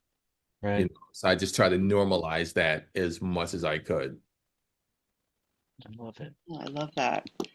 And Yeah, then and then actually, there's like Simpsons references, and there's like quotes, and there's Star Yep. Wars stuff, and Name you know, dropping all over the place. absolutely. You well, and then know. then if I can ask, because you did those really clever chapter headings in New Kid and Class Act, and then in School Trip, it seems like you changed. You went from those chapter headings to what was it, The com Jordan's comics, introducing each new chapter and everything. What made you decide to sort of switch it up like that? um, so a lot of the books that I did were friends that I could easily get the rights to, Mhm. because I had like uh so the original one, Hairville, when they was talking about touching Drew's hair, I had done as Harry Potter, and they were like, no, we might get sued for that one. Oh gosh. And the less that I have to bring in legal for that, because then they look for other stuff, like, oh, well, you shouldn't do this because of that. Hmm. Um, so the first one was like TV and movie references, and there wasn't a lot of expectations for this book. No one was like monitoring it, looking for stuff. And then my agent actually said to me that the more famous I get, then people will start to look for stuff to uh you know to bring you down, because that's Mm. just unfortunately how people are. Um, So you're saying Andy grows up to be a lawyer? right, exactly. Okay. Just wanted to Exactly. make. Right. And so then in two, I wanted to do a lot of my friends' books and books that I just thought were fun. And, so that I mainly did graphic novels. So Invisible Emmy, um, Real for Dogman, Wimpy Kid. I did a New Kid Takeoff. Uh, Life of Pi isn't a graphic novel, but I couldn't resist. Right. With the sweet potato pie, yeah. Right, Yeah. right. I couldn't resist the sweet potato pie joke. Right. Um, and then, so now in School Trip, I'm following the book that is the only book to win the Newbery, Credit Scott King, and the Kirkus Prize. Now, when I was working on Class Act was basically done by the time New Kid won all those awards. So there Mm. wasn't Okay. pressure. Okay. Now with School Trip, I was like, how do I follow those two books? Like everyone's going to be looking. And as much as half people are going to be like, oh my God, this is good. I can't wait. And then there's those that love saying, well, it's not as good as the first one, or very disappointed, or, like looking to be disappointed. And so that one probably had the most pressure. And there was so much into it already. And I didn't want to lose track of Jordan's comic strips Hmm. because I had put all this stuff in and it was done. I was like, oh man, I didn't really put Jordan's comic strips in. And a lot of people really come to realize that that's so why don't I just do the comic strips as the chapter openings? I think I was going to do some things in Paris first, but that wasn't necessarily funny.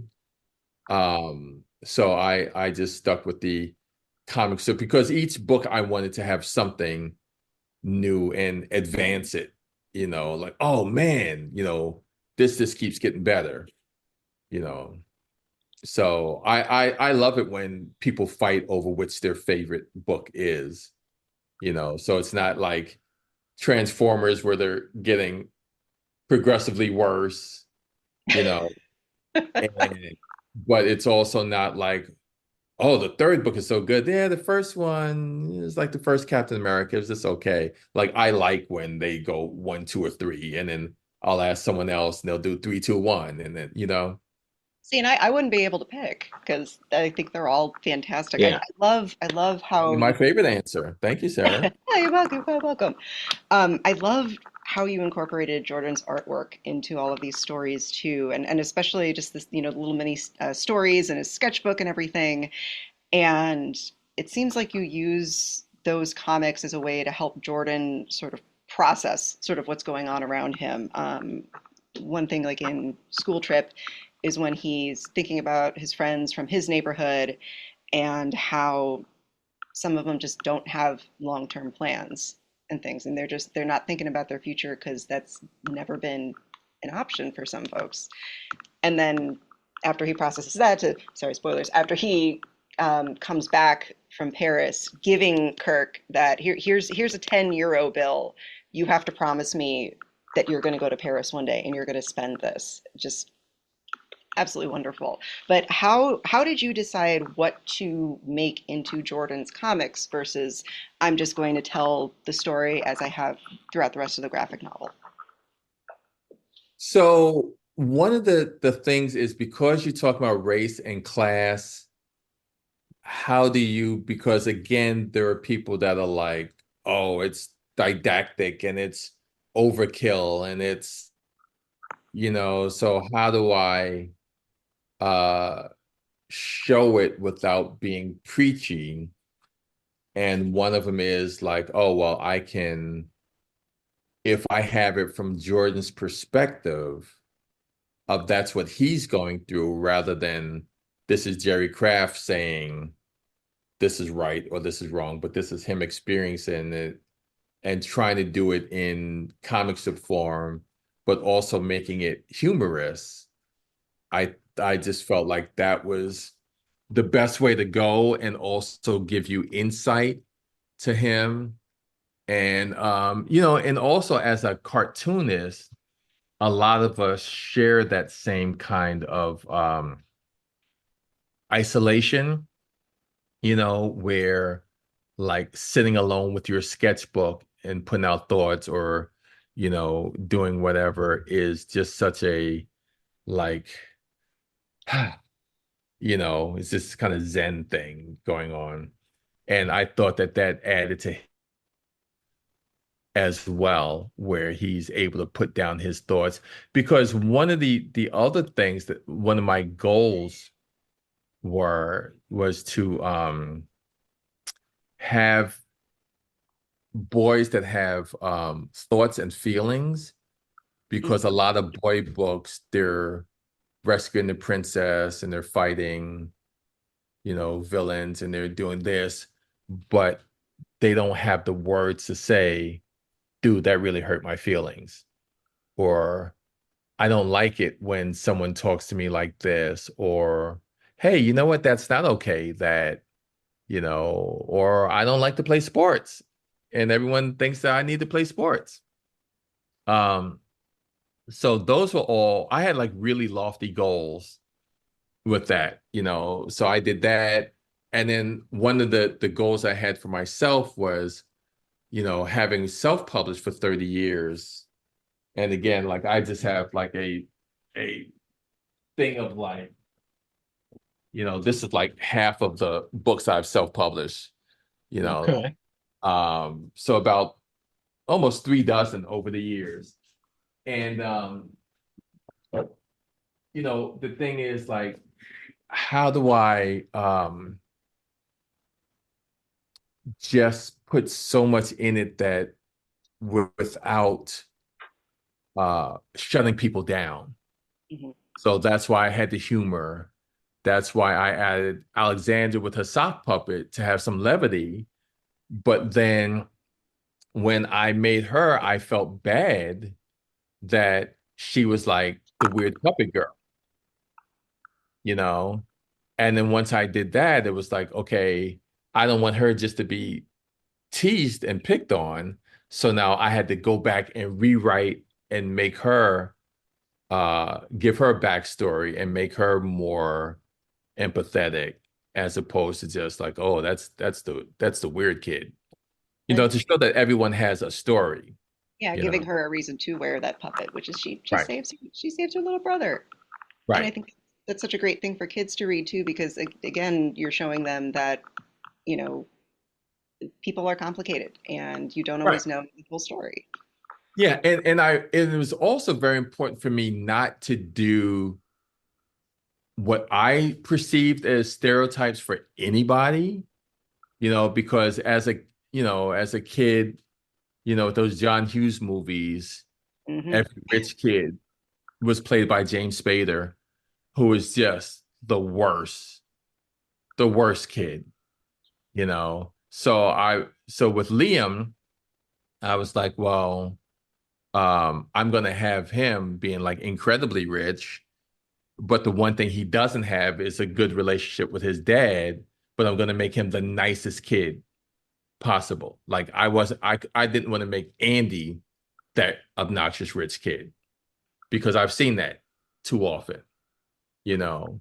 And then as I start to do school visits, then I had kids saying, Mr. Kraft, how come you don't have a girl from India in your book?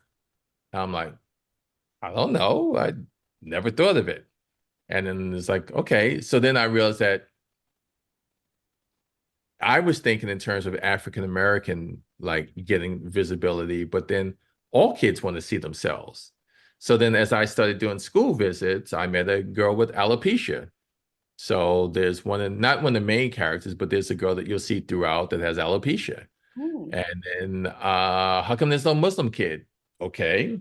So I came up with Samira, but then one of the stereotypes that I always see with the Muslim kids is that they all get mercilessly picked on. So I'm like, I'm gonna make her have the sharpest tongue and the sharpest sense of humor. I Like love her. she's the one that cuts Andy down. Mhm. You know what I mean?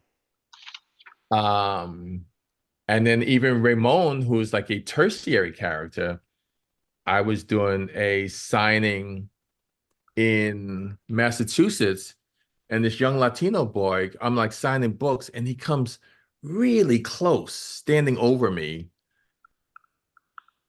and he doesn't say anything. And then he just goes, "Thank you for Ramon." It was like, oh, so then when it was time to do the third book, I was getting backlash where it was like, okay, well, how come all the white kids are rich? I'm like, well, it's not all the white kids, but if you've ever been to a school like that, if you're spending 50 to 60 grand a year on tuition, you're either really wealthy or you're on financial aid. There's almost no two ways about it. But then I was like, okay, how do I address the fact that they think that all the white kids are rich? I'm going to make Maury incredibly rich. So in the third book, I wanted to give more to Maury and then to Ramon because people were asking about them, and I didn't think that they were the characters that people cared about. But then when someone, I was like, wow, okay, people are asking for them as well, And and I I was like, love wow. their friendship. Yeah. So I really gave them a spotlight, but while still having Jordan, Drew, and Liam and Alexandra, because each book people gravitate to it. So like now School Trip was really more of an ensemble cast. It was like The Office as opposed to Yeah. just being Jordan. Um, And how Maury basically saves everybody's butts Right, in School Trip by being able to right, cover everything. Yeah. Oh, yeah. Here's the card. Here's the right. card. There you go. No, no, don't worry about it. And I just like, when have you ever seen a black kid do that? You know what I mean? yeah. But it came from a criticism. It came from, how come all the white kids are rich? I'm like, okay, I will do the opposite then. So do you like Well, this? and that's not even completely fair because we found out in New Kid that Colin was on scholarship. He lost Right. his scholarship because He went to Hawaii, and the school was well, like, well, and this happened to friends of ours. right, I saw that. They're like, oh, well, if you can go to Hawaii, then you can pay this tuition. And right. they I mean, that rescinded. actually has me afraid for Ramon because Maury paid for so much awesome stuff for him. Right. But it wasn't like his family went. Okay. Well, I wasn't clear that the whole family went to Hawaii either. I thought just Colin had gone. Um, I didn't specifically put that Yeah. in. And So and that's and I should point out that this is in my head because John Oliver just did the thing on Social Security and disability, where if you're on disability in the United States and like there were people who lost their disability because of COVID payments. yeah. Mhm.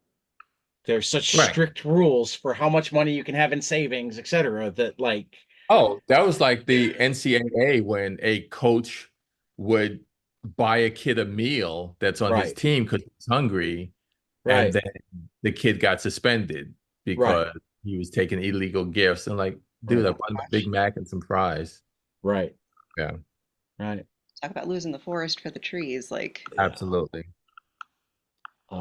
So I mean, I appreciated that in New Kid. I appreciate how you confound expectations. Oh my I just God. put these things in to make Sarah laugh. oh my God. Ah. Okay, now what is your guest's name, if I may ask?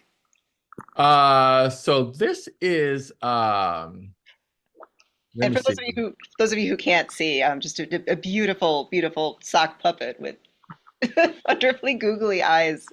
So I think this is the one that that Alexandra gives to Jordan. So it's the original Oscar. Yeah, Oscar. Okay. Yeah, original Oscar. And I was gonna. I just had silly times when Yeah, like one of the things that endeared me, like if a scene makes me laugh, like then I'm like, okay. And I really love this scene with Jordan and Alexandra in the rain, waiting for their parents to pick them up. Page Uh, 180 for those following at home. yes, that's probably one of my favorite scenes in all the books. And it then it is. also made it to the point where I'm like, okay, you know what? I have to make sure that Alexandra gets a scene in each book. Um, so by the end of the series, she actually has people coming to her for advice, Yep. Yeah. you know, and she probably has one of the biggest story arcs where she goes from the one that no one wanted to talk to even Drew is like, Alexandra, like, how do you do this? You're like not Right. afraid to be you. Like, how do you even do that? She's like, you want to come to me for advice? Right. That was such a touching scene. So Um, I know in each book I have to put an Alexandra scene. And then, you know, like I love doing Jordan with his grandpa, you know, like that his mom is so over the top, you know, like there's so many things that I know that I have to put in there. And I I don't think that I think a lot of TV shows and books get into trouble because it's like, how do you outdo the last book? You know, so I don't want to do the jump to shark thing where Fonzie now has to literally jump over sharks because he's done everything else. I think if you make characters that are interesting enough, you don't necessarily have to have them like New Kid 4, like they go to the moon, Right. you know? I mean, that would be cool, but not on SpaceX, please. Yeah, yeah, So somebody more reliable. yeah, Reboot exactly. NASA. Reboot Right. NASA to send on the moon. And then they get stuck for 6 months on the space station. And then yeah. And then Andy makes his whole yeah. But you know what I mean? Like I don't feel like I have to I feel go like that could be Jordan's first fictional work. That feels like a yeah. 4-page Jordan comic in the middle of something. And that's kind of what I am thinking and that I will eventually pitch uh to my agent and publisher. Because you know, one of the things is when you're doing sequels, it can't be too similar where it's seen as redundant, Right. but it can't be too different where you don't get the things that people are looking forward to. Right. So I mean, I I think can't it have would be a real shame if we didn't get to see these kids through high school and maybe even college, but I can't imagine it wouldn't work the same to be a book per year because high school, college is when they're going to start, even as close as they are. One of them is going to be in art classes while another one's in engineering classes and so they're just not going to be able to spend the same time together. So to have the unified year story doesn't make as much sense, but having right. And see the some other sort of thing, lens so on it. where I'm grateful to HarperCollins is so when I went to high school and I was Jordan Banks, it was ninth grade, 10th grade, 11th grade, 12th grade. Right. So I was going to do the same thing. And then my editors were like, well, instead of ninth grade, we like them in seventh grade because, you know, like that's kind of a sweet spot. A fifth grader will read about a seventh grader, but maybe not necessarily a 12th grader. Right. You know what I mean? And you put it in the And same school as a high schooler, and like a freshman, sophomore won't necessarily feel like they're reading below them. right. Yeah. So then they were like, can you make him a seventh grader? Which I pushed back initially. I was like, oh, okay, that's not bad. And so then I was like, 7 through 12. And they're like, no. I mean, would you really want to see Andy as a high school senior? And if I'm going to try to do this semi-realistic, then by senior year, do I have to introduce more adult themes that I don't really want to do? So I think I like the innocence of where I am. So I wouldn't age them more than so. New Kid was the entire seventh grade year. Class Act was eighth grade from September to April. School trip was April to the last day of school. So I think if I do subsequent books that I would freeze time, I would not have them continue to age. Okay. Well, see, that leads to another question.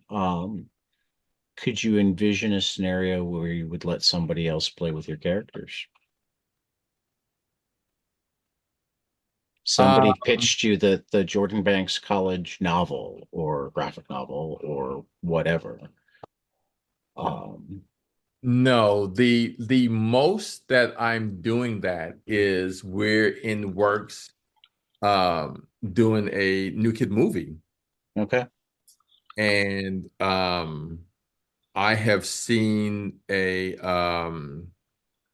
the treatment, and I've seen the two versions of a script.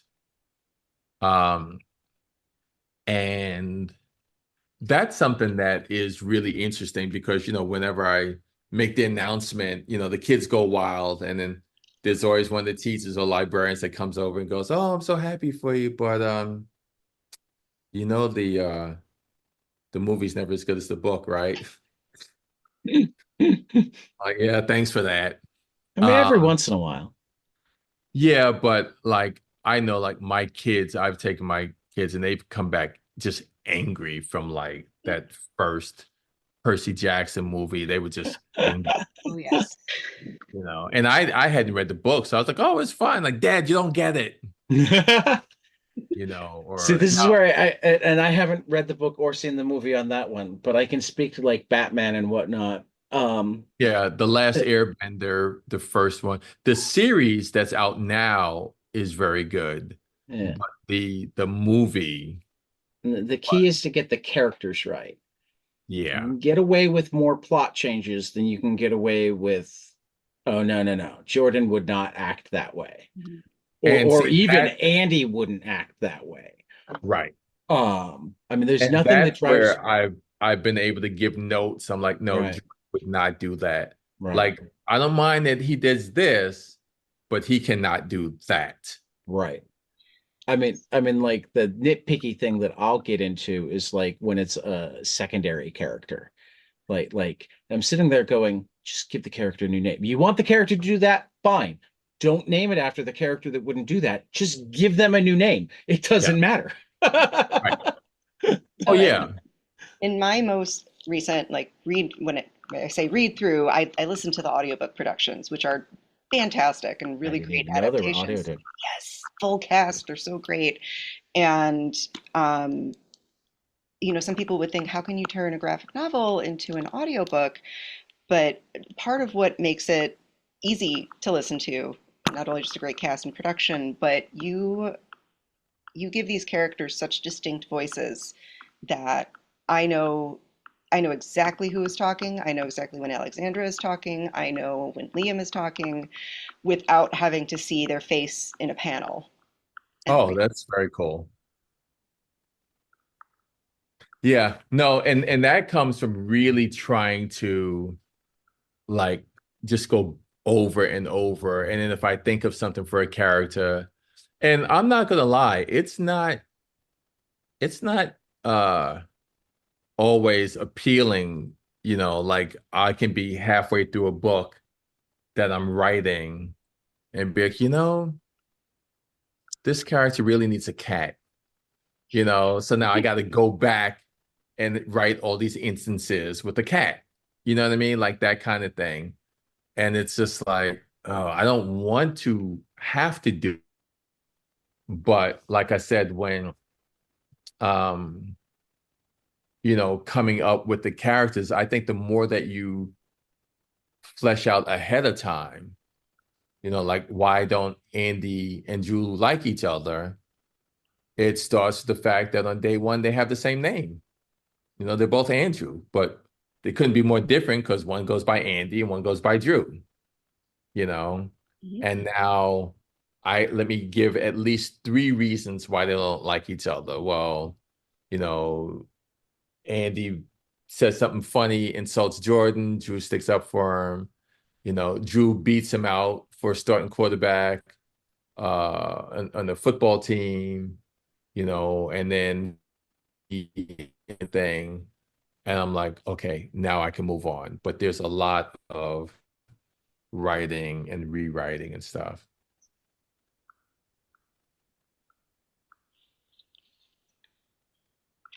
Okay, so there is one question that I really wanted to ask you, if it's all right. Um, so in New Kid, Jordan talks about how when he was younger, he wanted to be Superman, and now that he's a much more mature 12-year-old, he wants to be Batman. And you bring that back in all of your books. So what I want to know is, what superhero did you want to be as a kid? And then what superhero do you want to be now as adult Jerry Craft? So my favorite superheroes as a kid were Spider-Man because he was very relatable, and the Silver Surfer because maybe it was the solitude and how they're very similar, where they were never really seen as heroes. Like Superman just got all the props and the parades, everyone loved them. And Spider-Man, you know, J. Jonah James is always, we gotta get him. And I'm like, dude, really? And you know, Silver Surfer would save Earth and no one would, you know, they still would shoot at him and stuff. Um, so those are my favorite. And one, you know, so I still have my comic collection. And Ted, are you a Marvel Comics guy? I am Like big time or medium or probably medium. Um, so they're certainly where I started. so one of my prize comic book collection um is this. So I'm actually, for those of you at home, actually Oh, showing Ted that is my Fantastic Four 48, 49, and 50. 50. What? And, Coming and of so as well Galactus. as my Silver Surfer #1. I So have had a Silver Surfer #1 in my hand. It came at the shop I was working at. A guy came by with a box of comics, um, and said, "Do you guys take comics?" And I'm like, "I'm not able to make purchases, that sort of thing. You know, you'd have to come by." She's like, "No, no, no. My next stop is Goodwill. Do you guys take comics?" wow. And he get and like most of them, the covers weren't like connected, but he gave us a box that had like Silver Surfer 1 through 14, Nick Fury, Agents of Shield 1 through 12. I mean, even in like 1 to 3 grades. I mean, we're talking like very poor, it was like $1,500 worth of comics. Yeah. I, Still there. this is the one that had always eluded me, Oh, that's beautiful. and I just bought That's a myself. great cover. But so what was so cool is that these are my one of my favorite all-time stories is The Rise of the Silver Surfer. Mm. And like 3 years ago, Penguin Classics asked me to do a forward for a Fantastic Four anthology. Oh, nice. And I was like, well, what story? Oh, we don't know. Just do Fantastic Four. So I just did generic Fantastic Four. And then they sent it to me, and it's The Rise of the Silver Surfer. Surfer. Yeah. Oh my gosh. So it was like this, my favorite all-time story that I read as a kid over and over again. Again, as 12-year-old Jerry Craft would one day write a forward. So it says Fantastic Four by Stan Lee, Jack Kirby, forward by Jerry Craft. Like that was a goosebump moment. Yeah. That's amazing. Yeah. That's probably the Um, character they fought the most over who created him too. yeah. What superhero would I be now? Um, they did such a good job with, well, the Marvel movies up until like the last few with Black Panther and Miles Morales, like things like I was just absolutely going crazy as a kid seeing them because I went crazy as an adult. Um, I just rewatched the Iron Man movies. That's a tough one. I would not know. I chose Batman for Jordan because of his wealth, and he sees the wealth in this school, and that he felt powerless, and Batman really doesn't have any powers. He's not like Superman or Spider-Man. Like everything is his mind and his will for the most part. And of course, $1 billion, which doesn't hurt. But yeah, so that's why I chose Batman. Oh, that's interesting. I also saw that you did a story with T'Challa in 2023's Marvel Super Stories.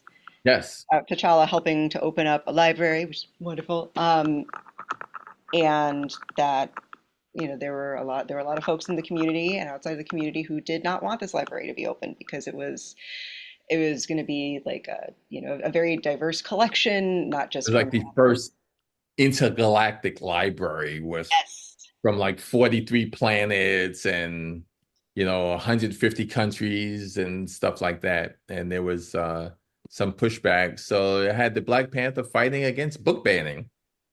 So once again, taking stuff in my own life, taking criticism and turning it into a fun story. I did love also the way you ended School Trip with the banned books Oh, and yeah. Mrs. eh, Crickner, the librarian. yeah. Yeah. And the graphic novels behind the curtain, like the adult section in the old video store. It's Oh, just yeah. and then it's mouse drama. What else? Hey Kiddo, and there was one other, right? Yeah. What was And the other? those are things that, Persepolis. Persepolis. Yeah. oh, I had forgotten I did that. I'm looking at it now. Yeah. Because Page those are all the graphic novels. There's All of like them. six of them. page Yeah. 237 for folks following at home. Yeah. Uh, that is funny. Yeah. I was a big fan of that last page, particularly. I mean, that's how Sarah and I got together. Is I noticed her Miss Marvel um, Hmm. button that she was wearing when she came to work with kids at the high school I work with, and I was working at a comic shop at the time. And I've had the podcast since then, where it's just like there is more to comics than superheroes. Please learn. Ah. And now, Sarah, so this is the girl alopecia. Oh. Yeah. And now this guy here who befriends Andy in School Trip, Hmm. you need to reread New Kid and Ooh. and go through the backgrounds. That's all I'm saying. Okay. I'm definitely going to do that. Yeah. And then email me once you see what I'm talking about. That is a homework assignment I will happily do. Oh. Yeah. We have now managed to keep you for more than 2 hours, which is fantastic. but since I have one question I like to ask everybody, and you've already given us tons of recommendations, but I'm going to ask anyway. Um, Name a book, piece of media, preferably a comic, but I'm open. That you love, adore, and not enough other people have experienced it, and you need them to, so that you can talk to them about it. Hmm. So, boy, that's a good one because, like I said, with the ones that, I mean, I got, you see my whole collection of graphic Yeah, novels behind me. It started with, I would say one of the most influential was Gene Yang's American Born Chinese. Hmm. yeah, such a good Um, book. a combination of that and having read Smile, having read Kyle Baker's Why I Hate Saturn So years and good. years ago, I love Kyle Baker. and Smile, American Born Chinese, Mouse, and Why I Hate Saturn are the ones that showed me that graphic novels did not have to be Archie Yeah. and that I could really put some substance in them. Archie does occasionally have substance too, Yeah, the particularly in recent old Archie, days. Yes. the Archie was a kid, and Casper and Right. Little Lulu and I mean, all. sometimes they hid substance in those. Go read some old Carl Barks Duck books. Oh, okay. I mean, aside from the just fantastic art, there's like some really pretty impressive social commentary going on, just hidden in Scrooge and Huey, Dewey, and Louie, and for that matter, for anybody who liked DuckTales, the original series was almost completely lifted from old Carl Barks Duck books back when they didn't actually they did officially they were Walt Disney Duck comics because they wanted the idea that Disney did all the work himself. But very quickly there were people who noticed that there was a good duck artist, which is what he was known for years until fans started becoming sleuths and found him sometime in the 70s. Oh, got it. So Okay, I yeah. definitely will. Next time I go to the Billy Ireland Museum, I'll see if there's any originals. They do. I took a picture of one at that they had out on the table at in the reading room on Friday. But also Fantagraphics has been doing a really fantastic set of reprints. So Oh, they're well okay. available now. Yeah. All right. And I think that is everything I got to say. Yeah. Well, thank you so much, Jerry. It was a blast. Um, I can't wait to hear what you've got cooking. And obviously we'd love to have you back anytime. Okay, so the Um, the next thing is I have a book coming out in May, which is a Wimpy Kid style book that I'm doing with fellow Newbery winning author Kwame Alexander. Oh, okay. nice. And it is called J versus K. And it is the story of two fifth graders. One is Jay, who is an artist, and Kay is an author. And every year, their school has a storytelling contest, Okay. and they become bitter rivals, as are Kwame and I in real life. And it's a really fun book. As do Kwame and I throughout the book. I Um, mean, now are you bitter, hate each other rivals, or are you bitter like uh, friendly rivals. go out to dinner after and whoever won has to pay. Yes, more like that one. Yeah, Okay. definitely friendly rivals. And Or like you give each other nicknames like Drew and Jordan do. yeah, Time. absolutely. Let's see. Ah, I already know that like the I kids already at my pre-ordered. library. I literally Yeah, just pre-ordered my copy. yeah. I already know that the kids at my library are going to just be clamoring for that one.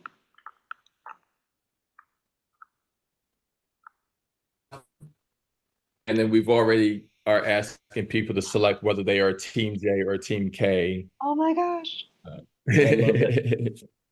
I love it. Yeah. And yeah, and that is it. All right. Yep, that will be out Okay. May 6th. Yes. I was about to say I do have the date Yep. in front of me, but you remembered, which makes you a oddity among comic artists. So many of them, like I asked them when it's coming out, and they're like, I'm like, hold on, let me Google. Right. No, we're already planning. Well, very cool. Jerry, it's been an absolute pleasure. I look forward to this book. I look forward to whatever you have coming forward. Your books make me laugh every time through. Oh, The I appreciate true that. all ages, which that's we didn't hit hard enough on that when you mentioned it earlier, but that's a hard thing to pull off is the true all ages book. The book that the kids can read and enjoy. I mean, it's easy to find things that like won't offend anybody, but for it to be interesting to adult and interesting to a 5 to 10 year old is a whole different ballgame. Right. Yeah, and that I really strive hard on that. And of Yeah, my self-published stuff, the only two of my own that are still available our are offenders The Mom in is Born living in Living cover. Color and The Offenders Saved the World While Serving Detention, which at some point I will hopefully turn into a graphic novel also. Yeah, they both look fantastic. So, I may have tabs up to order those as well. Um, I have trouble getting through podcasts without buying stuff. It's just the way I roll. We For really should have done an all-nighter. yeah, yeah. For 22 panels, this has And look, been Sarah's got her pajamas on already and drinking there you coffee. go. Read banned books. Yeah. Exactly. But we're Sarah, ready thank you for the for library. joining us. Jerry, thank you for joining us. We will see you after the next page. Hey guys, this is Tyler from 22 Panels. I'm here to tell you all about our Patreon. If you enjoy this show, please consider donating to our Patreon to keep this show going. We have many different tiers, all different levels to help you decide what's right for you. Okay, so get on out there to patreon.com/22 Panels Podcast.